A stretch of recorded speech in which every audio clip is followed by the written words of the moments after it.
Hello, everybody. Happy Thursday. Welcome to Kayak Fishing Weekly, the show on the Serious Angler Network dedicated to all things kayak fishing. We've got an exciting show for you this week. I'm actually going to be talking to Mr. Jake Cucoules, the recent winner of the Bassmaster Kayak Series season opener on Lake Murray.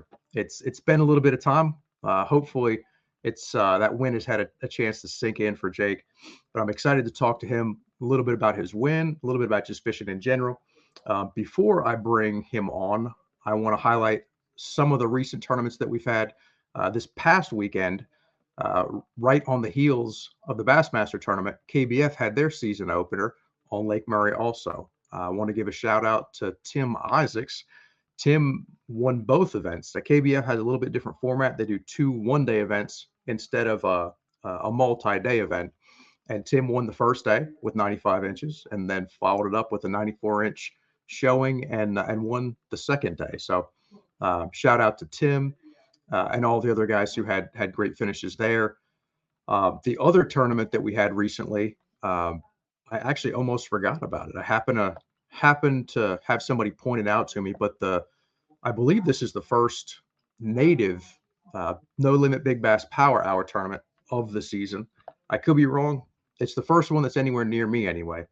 Kicked off in Chattanooga, Tennessee on Lake Chickamauga. So shout out to all the guys that fished that tournament. Mr. Tyler Phillips won that event pretty handily with a 320 3/4 inches. Very impressive showing. Like the name says, they don't have any limit. So it's not just 5 fish. It's as many as you can catch. It's a neat format. But just looking at his total, based on the size of the fish that he was catching, he caught some big fish. I think Tyler would have won the event, regardless of the format. So shout out to Tyler for that win. And then also, we mentioned it last week talking to Bailey. This coming weekend is going to be the Hobie BOS, I believe, third stop of the year. They're going to be on Lake Logan Martin in Alabama, chasing up those Coosa River spots. So anybody who hasn't signed up, I believe you're still able to sign up. I want to say there's a kind of a late sign up fee, but you still can get into that event as far as I know. So good luck to all those competitors there. And without further ado, let's bring on the man himself, winner of the recent Bassmaster event. Is it your first big win, Jake? Yeah, definitely. That's awesome. I know you. Well, I'll put it this way: the first time I remember seeing you was at a KBF event this past spring. I want to say it was late April on the Potomac, and if I remember right, you were sixth the first day, and then I think you were runner-up the second day. Yeah. And I take it that was not your first tournament, but I'm sure I've competed against you before that, but that was the first time I really took notice where you put a smack down on those fish and did a lot better than I did, honestly. Oh yeah, I love that place. I mean, that's probably my favorite place to fish for largemouth is the Is it Potomac. really? Once you figure it out there, you can catch a lot there. It's a really Definitely. fun place. I lived up that way, so I still kind of consider that my home lake. I was in Northern Virginia for over 10 years, and I didn't fish kind of the stretch that KBF, like that Stafford area. A lot of times I was fishing kind of above that, closer to DC or even within the city limits, and KBF never would let us go up into that zone. But Hmm. I've got a lot of time on there, and I love that place. Like you said, when you start to figure it out, it can be a lot of fun, a lot of quality, like 2 to 3 pound fish. Oh yeah, it's so different than the Delaware, my home water. The Delaware, if you catch a limit, you did something amazing that day. God, I've heard about the Delaware. That's where Ike won. God, it's been a few years now, but that's the Yeah, one that he won, right? yeah, I think it was Elite Series. 2014. Okay, so 10 years. I guess that sounds about right. Yeah, as I think I'm a little older than you. The years start to run together. The tournaments, it was sometime in the past. I can't remember when, but I enjoyed watching that tournament, and I know a lot of those Elite Series guys struggle to get a limit. So the I guess in the kayak tournaments up there, is it equally tough, or have you guys sort of figured out some tricks? Um, Or is We don't usually do the tidal section when we do our club tournaments. We usually go like above the tidal, like above Trenton, where the tide stops running, Gotcha. and it's a completely different river up there. Smallmouth everywhere. You're not going to see a lot of largemouth, but the Gotcha. tidal section is definitely it's always a challenge. I mean, yeah, it's a very difficult fishery, especially if you haven't fished it before and you never fished a 8 to 10 foot tide swing every day. It can be kind of intimidating. It's like fishing the ocean almost. That was what I was going to ask. I'd heard about massive tidal swings, the Potomac and some of the other rivers here in Virginia. It's a foot and a half, 2 foot most of the time, but it's actually a 7 foot difference between high and low tide on the Delaware. Yeah, if we get like the right moon and the right wind, it could be a 10 foot swing. I mean, you could be in an area with 9 or 10 foot under your boat, and then it'll be mud in 6 hours. A lot of the elite guys got stuck because I think they underestimated it, and they kind of screwed the elites by bringing them here during a super moon. So we had that super fluctuation. Uh, yeah, that was something that I didn't understand until I lived in DC and saw it a few times. There's some little sneaky backwaters I'd go in where you can, on a high tide, you can get over a mud flat and back in there. But then, you know, when it's that full moon, a lot of times you'd have a higher than normal high, and then a lower than normal low. So I'd get back in there, the water would all get sucked out, and it'd be a sandbar for a couple hundred yards, and you're dragging over it. Oh yeah, I made that mistake on the Delaware a couple times. It's never Gotcha. fun dragging through that mud. No, no, but it's, believe it or not, I've done it more than once. It's if there's if the bite's good, I'll risk it. Yeah, me too. Um, I guess before I jump into the tournament, I want to talk a little bit about background. I'm always interested to hear, everybody we all in the kayaking world, guys come from all different walks. I know there's some guys that get into kayak fishing from the boat world that used to fish opens. Um, I'm wondering, well, like, what's your background? When did you get into kayaking, and how long you been doing it? Kind of what's your origin story for kayaking? Kayaking specifically, I got into when I was like 20. I didn't get my license till late, so but the week that I got my license, I got a kayak, like a 9.5 foot sit-in field and stream blade, and that week I fished the Ike Foundation tournament on our local lakes. They actually did Cooper River and Newton Lake, and that was my first intro into kayak fishing and kayak tournaments, and I never really looked back since. Like after that, I found out about our local clubs, like the South Jersey Kayak Bass Fishing Club. At the time, it was called Garden State Kayak Fishing Club. I think they changed it to Mid Jersey and the North Jersey Kayak Fishing Club. And yeah, I did every tournament I could with them ever since. Okay, so you've been competing out of the kayak for a while now, then. Yeah, yeah, and I've been Okay. fishing and obsessed with fishing long before I had a kayak or a license. I would ride my sister's beach cruiser everywhere. Nice. Yeah, I wish that I had, I guess, closer access growing up to more like public water. But for me, it was farm ponds, and it was kind of sneaking into. I guess it's not really farm ponds; it's more residential ponds. And just, I would take my little brother with me, and he was smaller and cute. He'd do like the little puppy dog look, and we go knock on people's doors. Hey, would you mind if I take my little brother fishing? And he'd be ready to go after the first hour, and I said, no, we're not done yet. We just fishing. So I think we're kind of cut from the same cloth. We're both ate up with it, and it Yeah, was it was that's what I grew up fishing too, 'cause we don't have like a lot of really big lakes around me. It was mostly like residential ponds or like little creeks off the Delaware. okay. So I guess what's the biggest larger body of water near you? Is it uh, like you're not too far from the Susquehanna? The Delaware isn't that far from me. Gotcha, That would be yeah, I guess that would be my closest like home body of water. And the Susky's not crazy far. It's like 2 to 2.5 hours. Really depends on what stretch. gotcha. What about, like, I've done some events with Mid-Atlantic kayak bass fishing, and they've done some tournaments in the past. I wasn't able to make the ones last year to like within the state of Delaware, and it looked just from me like doing some research beforehand, before I found out I couldn't actually go, it looked like there were just lots of little small ponds, and they're public, but it was almost like you'd have a feeder creek running in, and then a small, maybe like 15 or 20 acre lake, and then another little, it would trickle into another lake and another lake. And it looked like a lot of small bodies of water, like perfect for kayaking, honestly. But Mhm. is New Jersey similar? South Jersey is very similar. I actually fished a couple of their events when they used to be the DPS series, like the Delaware Sports Series. But like you, my schedule didn't align to fish any with them last year. But yeah, South Jersey is a lot like that. It's a lot of like mud puddles, 25 to 30 acre lakes that don't get any deeper than 5 or 6 feet, maybe. Maybe by the dam it'll get 5 or 6 feet, but mostly like 2 to 3 feet of mud. Um, Wow, Not a lot of structure. But then you go up to mid or North Jersey and it's completely different.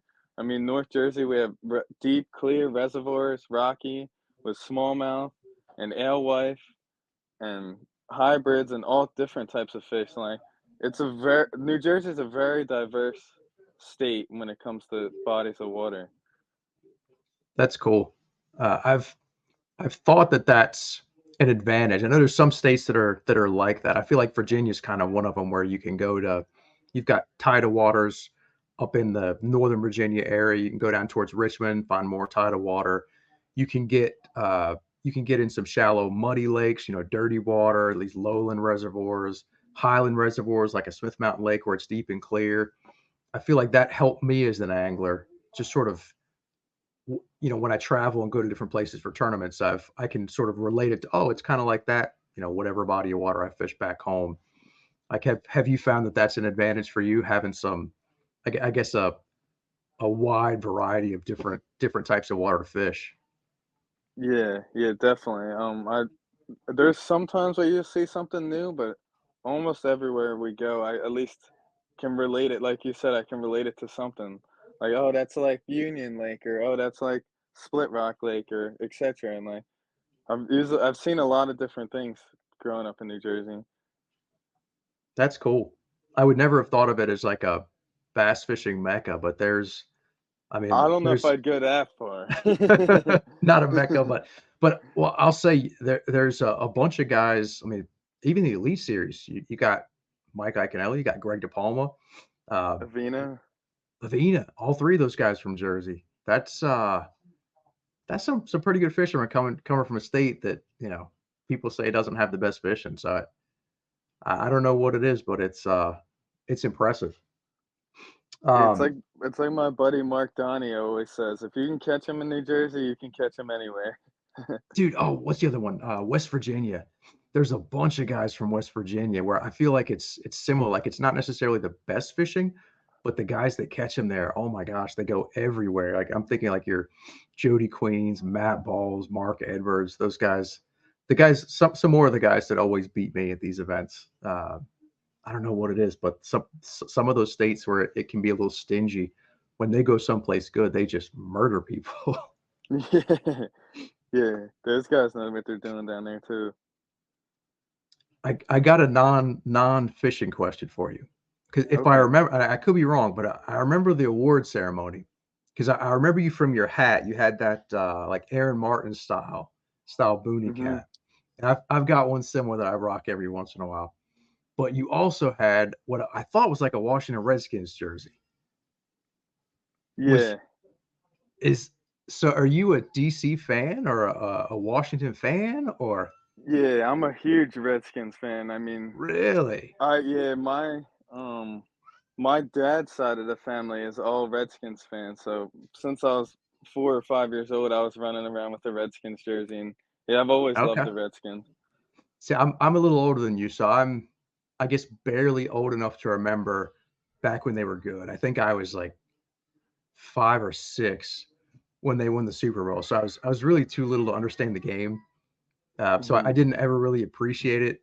I understood the guys in the red jerseys, and I understood the rivalry against Dallas. We hated Dallas, but I Yeah, never like I guess I was a fan, sort of, but by the time I actually understood the game and kind of how it works, It's like we were terrible. It was so hard to be a Washington fan, like as a teenager and into my 20s, and still, it's like, well, we'll make the playoffs every once in a blue moon, but I feel your pain being a TC fan. Oh man, I appreciate it. And yeah, it's not easy growing up next to Philly where everybody's either Eagles, Giants, or Cowboys fans around here. So I was always I had a lot of rough Mondays going to school That's growing what I up. was wondering. Those Philly fans are brutal. I'm trying to remember. I can't remember what.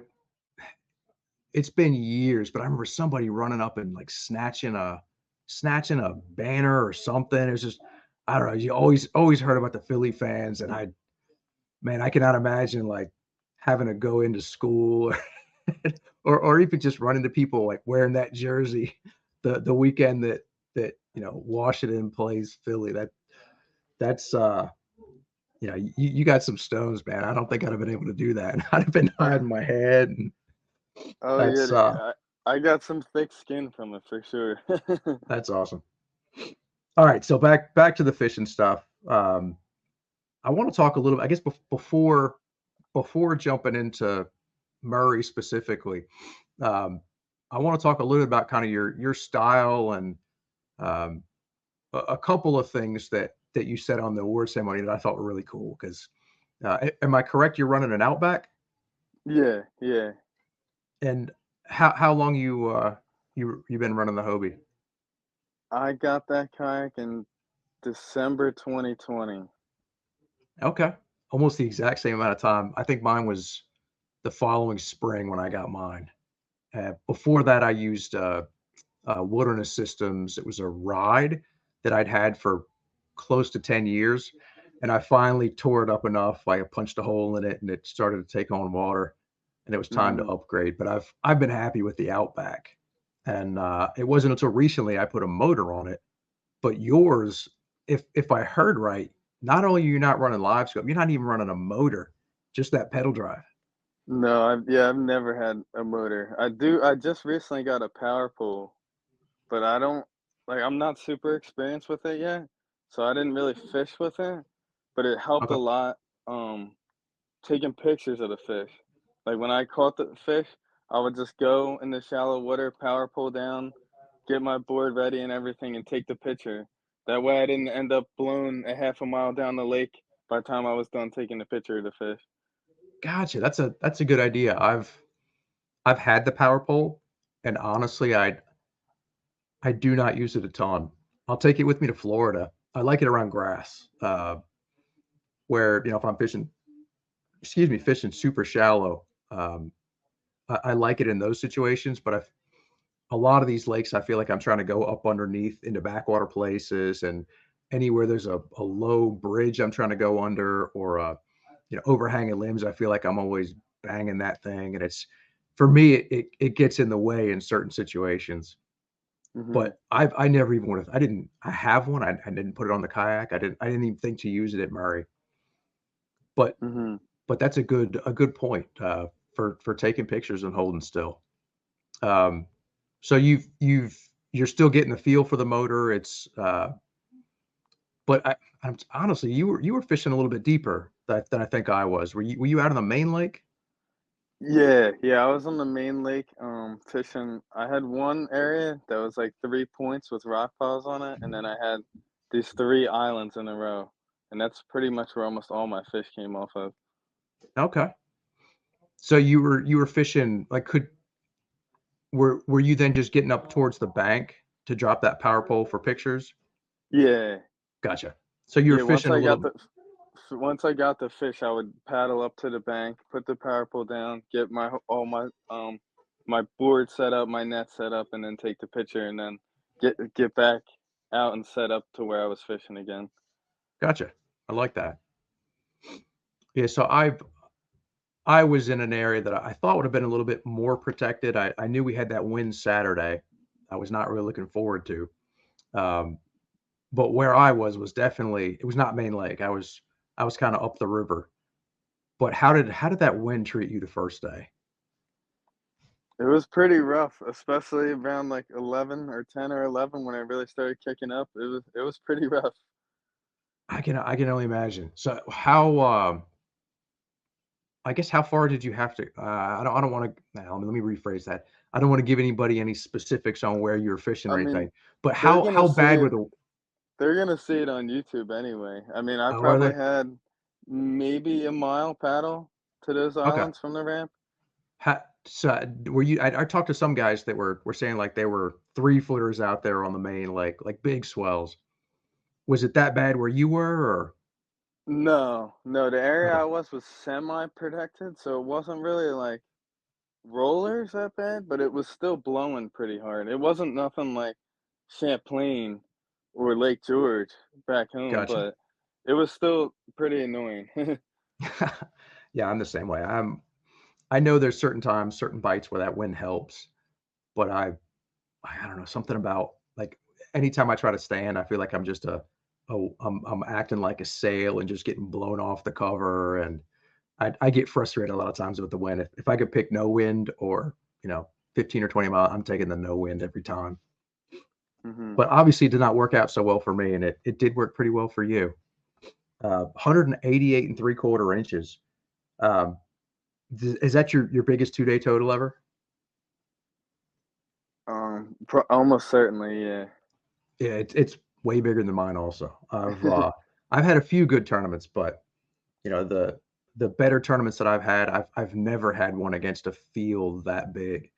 This Bassmaster field was, to my knowledge, the biggest, at least in recent years, the biggest regular season sort of non-qualifier event that we've had, that anybody's had. Mhm. 258. So to beat 257 guys is pretty impressive. Um, I've you know a lot.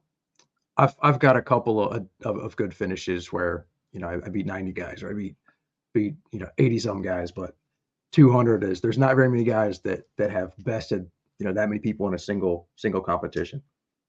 So what I guess I want to shift a little bit to some of the stuff that you were talking about on stage that I thought was really cool. We mentioned that you weren't running a motor. Like, to me, that was super inspiring because I didn't run a motor for years, and it was like one of these. It was almost like a negative voice in my head a lot of times where I'd see the guys run motors, and I would know that they can go further than me. Like even in a Hobie tournament where they weren't allowed in practice, they're covering more water than me, and it was always like a negative thing that I'd have to fight. Uh, but I thought it was really cool on stage. You came out and said, "Hey, I'm not running a live scope. I'm not running a motor." And look, I just won. Like, you don't need it. Talk a little bit about that. Like, is how do you maintain that positivity? Uh, even though you're at what a lot of people would consider a disadvantage by not having the same tools as everybody else. I mean, you say positivity, it makes me think of this poster I have. That's Buddha right there. I always try to keep a positive And for mindset. But when it comes to that stuff, a lot of times you gotta block that out. Like you can't worry about what other people have or how you might be at a disadvantage. Like when I go out there, the only thing I'm focused on is catching fish and catching the five biggest fish that I can. I'm not worried about anyone else or what they're doing. Gotcha. That's good advice. I know that in my head that that's what you have to do, and I still can't. I still find myself very easily, you know, an example, make a bad cast, skip into the side of a dock or backlash or something, and you know you say an ugly word or two, and then it just, for me, it spirals, and you make another bad cast and you get madder. And um, I feel like that's one of the toughest things about fishing is maintaining that positivity and just like you said, kind of playing your game. So it's impressive. It's one thing to say it. It's very impressive that you're able to do it. And I hope that guys that are out there that maybe don't have the fanciest electronics or have those, the NK 180 or the any of the Torpedo product, and anybody who's fishing sort of old school, like, you really showed everybody that you don't need it. And I thought that was really cool. Thank you. I appreciate that. Um, so live scope. I know I'll put it this way. I'm gonna have to get some guys on here at some point that are good with that technology. I'm not even good with my side scan yet. I've had the side scan for, I don't know, a year or so, and I'm like anything offshore, it's like I get away from the bank, I get anything over about 10 feet where I don't have something to visibly throw at, and I start to get lost. But I suspect you're a little better offshore than me. So do you have any tips for guys who are maybe like me and get a little lost when they get offshore? Something that a beginner can do um, with with the electronics that you do have. Um, I mean, I do have a Lowrance active target. Like I've used the live technology before, but I feel like it was more of a distraction for me last year than anything, so I didn't bring it. But when it comes to side imaging, like I was just looking at my unit this week. I have like over 2,000 hours on my Helix 7, so Whoa, I know exactly what I'm looking at when I look at my side imaging, and I think that that's something that there's nothing I can really tell you that's gonna make you like, the only thing that you can do is put time in on the water and really study it and really play with your settings and know what you're looking at. Because once you know what you're looking at on there, I feel like side imaging is almost just as helpful as the live technology. that's interesting. I know there's a ton of debate in the the pro bass tournament. There's a lot of guys griping about it. There's some guys that like it, some guys that don't. But that's interesting that you bring that point up. That it's the side scan is that you think it's actually as useful or just as good as the forward facing. Uh, Um, I'm also not an expert like a Trey McKinney when it comes to live scope either, but dude, did you a watch it? side scan definitely has a big advantage if you know how to use it. Yeah, I'm gonna have to commit some time this year to learning it. Because I actually heard, I think it was Brandon Palaniuk make a comment. I think he got asked something about forward facing, and he made a really similar comment that if somebody gave him a choice between the live scope and that, I think that's how the question was phrased. He said he'd rather have the side scan, which I thought was interesting. Um, but again, I'm no Trey McKinney. Did you watch any of that coverage this weekend or this Oh past yeah, weekend? it's unbelievable. I mean, that kid looks like he's 12 years old. He's just He does. schooling them. Like He does. And it's when unbelievable though. And he I was don't, crushing them last year in the opens. I was watching that too. yeah, it's like I've told other people this. Like I thought I was good when I was in college. I was when I was that age. It's like, oh yeah, man, I know everything about fishing. I'm awesome. To see how much better these guys are than I ever was is amazing. And the other thing I couldn't believe what they were using forward facing and actually following fish. Like I've done that in places like the Potomac, these little shallow backwater places, like see a fish at a distance and follow it and making long casts to it. But the idea these guys were doing that with their forward facing, just I can't remember which pro it was, but I think he said he followed a fish for like 15 minutes before he finally caught it. I mean, just I've I'm amazed at how good those guys are with the electronic, with that technology. Oh yeah, it's unbelievable how guys like Fujita, like Koya, I don't think he makes a cast if he doesn't see a fish on his um live scope. But he's amazing. I mean, Yeah, he's it's amazing how good those guys are, and like guys who've never used it act like it's so easy. But when you actually go out there and use it, I know I put my time in. It's frustrating to just be casting at fish and they follow the bait and they don't bite, and you don't know, is it a bass or is it not a bass? Like there's a lot more skill to it than guys who don't use it know.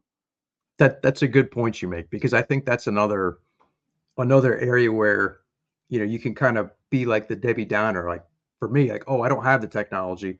When I see the other guys that have it, you know, it's kind of like the motors. Like it's really easy for me to go, oh well, shoot, I got those guys have that technology. I can't compete against that. But I think it's another case where you know I got to take your advice and just go fish my game and not worry about what anybody else is doing. But it's like to me, I see that and I'm like, it's well, those guys are just like it's just like shooting fish in a barrel, and I know it's not. And the other thing, like have you done much sight fishing? Like bed fishing? Yeah, bed fishing or just anytime you can see the bass and you're casting at them. Yeah, yeah, I definitely have. It's not bed fishing is not a strength of mine, I wouldn't say, but I've definitely had my fair share of it. Gotcha. So, um, I guess like I've never used live scope to where I can see the fish. I've only ever seen them with my eyes. But one of the things that I've thought about is I get sucked into sight fishing, like bed fishing in tournaments a lot. I've had it work out for me a couple times, and I've had it bite me a lot of times. Mhm. But I feel like I could easily make that same mistake with live scope. Like, oh, there's a fish. I'm gonna follow that fish, or I'm gonna keep casting at that fish, or just keep looking for more fish. Um, and I wonder if I could make that same mistake with the forward facing sonar that I make with my eyes sometimes. Like, have you ever run into that? Yeah, that was the problem I had. I had it last year at the KBF at Lake Murray, and that was when I first got it, so I wasn't super comfortable with it at all, and I felt like during the tournament, it really hurt me because I was spending so much more time scanning around looking for fish than actually fishing and focusing on my presentation. That's why this year I was like, I'm not even gonna put it in my car. I'm gonna leave it at home and I'm just gonna focus on actually fishing.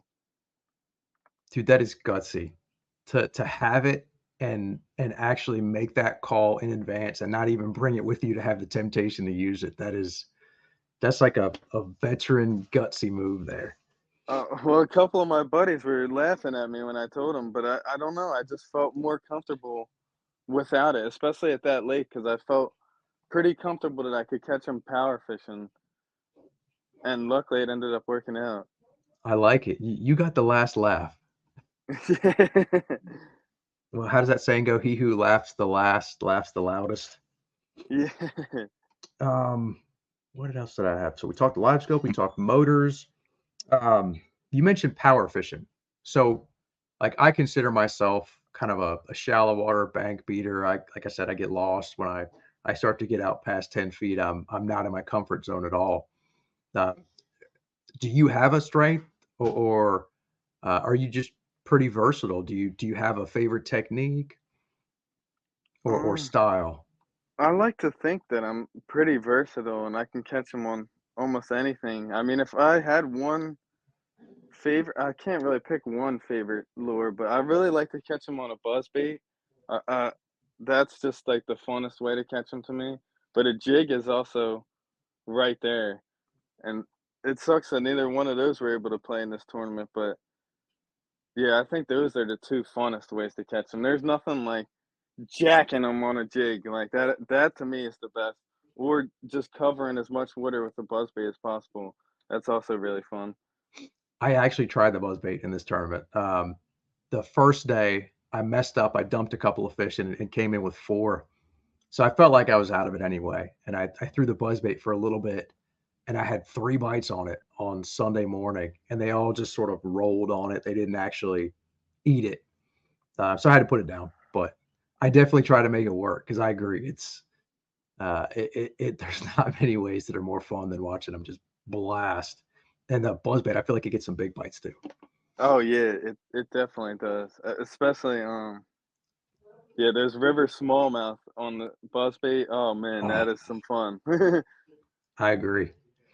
So you mentioned power techniques for this tournament, and I heard you mention a chatterbait, um, and then I think a wobblehead jig and a couple of crankbaits. Is that right? Yeah. You want to talk a little bit more about your, I guess, your strategy, your mindset. What made you pick up one bait versus the other? I mean, it was more of a gut feeling than anything. I didn't really stick with anything too long. Like, if I went an hour without getting the bite, I would try something else. I mean, I had probably 8 or 9 rods with me each day, Okay, but yeah, I don't know, sometimes your gut just works out perfectly. I like that. So it was just trusting your instincts. You pick up what your gut told you ought to throw, and then do that for a bit. And if you don't get a bite, make an adjustment. Mhm. I like it. Um, Now, the chatterbait specifically, I mentioned it because I threw a chatterbait. I I don't know. I don't know that I consider myself good with a chatterbait. I've had my good finishes, a lot of them with a chatterbait, different sizes, but I have never thrown a quarter ounce. I don't even think I own one. So I'm Three interested. quarter. I'm sorry, 3/4. I do have quarter Mhm. ounce. I throw the quarter ounce a lot, honestly, the little mini Mhm. max. But I thought it was interesting the 3/4 ounce. I think I'm gonna have to go pick some up. But is it just sort of a get it down there on the bottom and work it a little bit deeper? Are you bottom crawling it? Were you around grass? Um, I was around grass, but I was mostly like trying to yo-yo it. I think that three quarter, especially if you put on like a trailer with no appendages, like that hog farmer spunk shed, when I you love rip it that. up and it comes down, like it moves so quickly down. I think a lot of times it just creates a reaction strike. Gotcha. I So don't the know if a lot of 3/4 ounce guys are here, doing that. I like it. So you're basically just getting it out there, getting on the bottom quick, and then when you rip it up, it comes back to the bottom quick, and you think that was drawing the reaction strikes, I guess more so than if you do a half ounce and it's kind of a more gradual fall. Yeah, I think it's kind of similar to how a lot of guys fish a lipless, but it's just a little bit different presentation. Gotcha. Well, I'm definitely gonna try it because I love a chatterbait. I do a retrieve kinda like that, just sort of a lift and drop, let it off the bottom and fall, but I'm always doing it in real shallow water with those smaller sizes, so I'm gonna maybe that's a tool, something that I can play with that'll get me a little more comfortable in that 10-foot zone. Mhm. And was that more or less the depth that you were in, or were you out deeper than that? The chatterbait, I was catching mostly like 7 to 8 feet. That seemed like where most of the grass was in that area, Okay, and that tactical crank and the DT10, that I was more fishing like 9 to 10-ish area. There wasn't as much grass out there. It was more like stumps and maybe a little broken up sticks okay. So you're hitting wood with the crankbaits. and clay. It was like all clay bottom too. Okay, interesting. Yeah, crankbaits is another thing that I've gotta work on that game a little bit. I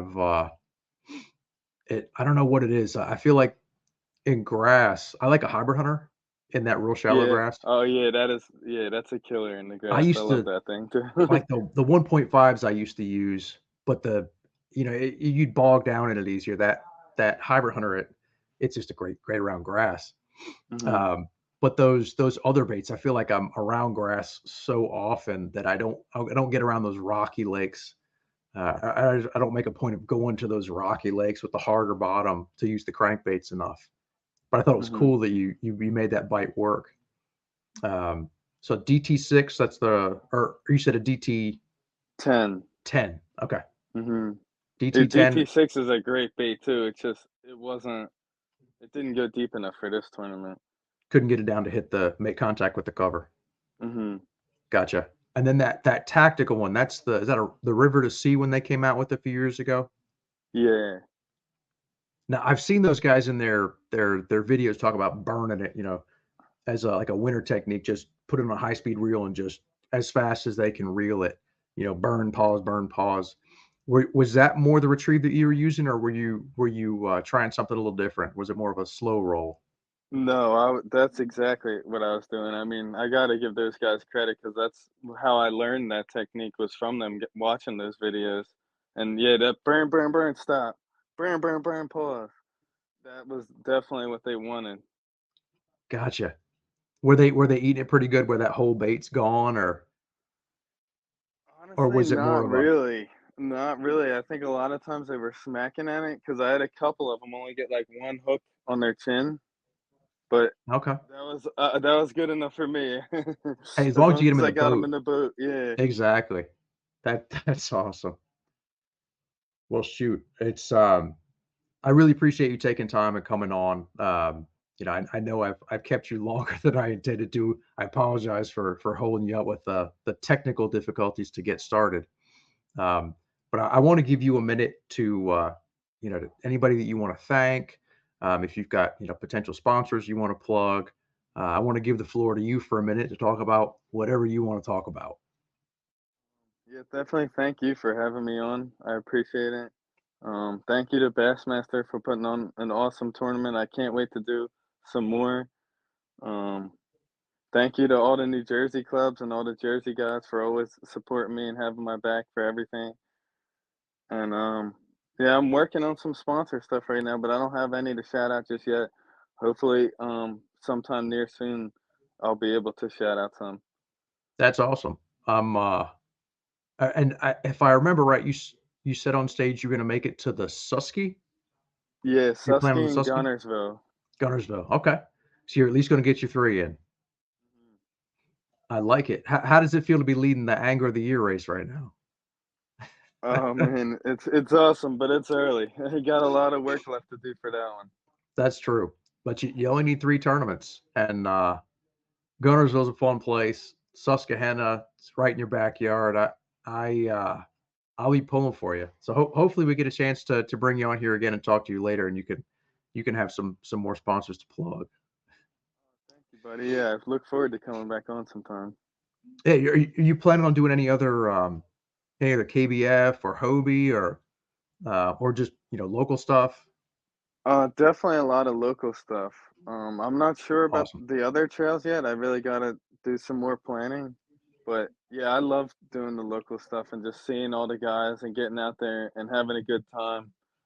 So I'll definitely be doing as much local stuff as I can. Awesome. Yeah, I did it kind of weird, like it backwards. I started doing national stuff before I started doing the local stuff, and I had last year so much fun doing MAKBF and NBKBA tournaments where there wasn't as much pressure. It's like it was, I wasn't having to drive as far. Uh, Hmm. those local trails are a lot of fun. So I wish you a bunch of success out there. Don't beat up on those other Northeast guys too bad. I'm sure they'll kick my butt when I come back home. All right, dude. Well, again, thank you for coming on, and I hope to talk to you again here, in the not too distant future. Thank you, man. I appreciate you having me on. All right, man. Jake Cucoules, ladies and gentlemen. So it's awesome to talk to Jake. Yeah, I really do. I'm what's the right word? Admire, is that the right word? It's like it's really impressive to me the what he was able to do, and with the tools that he has.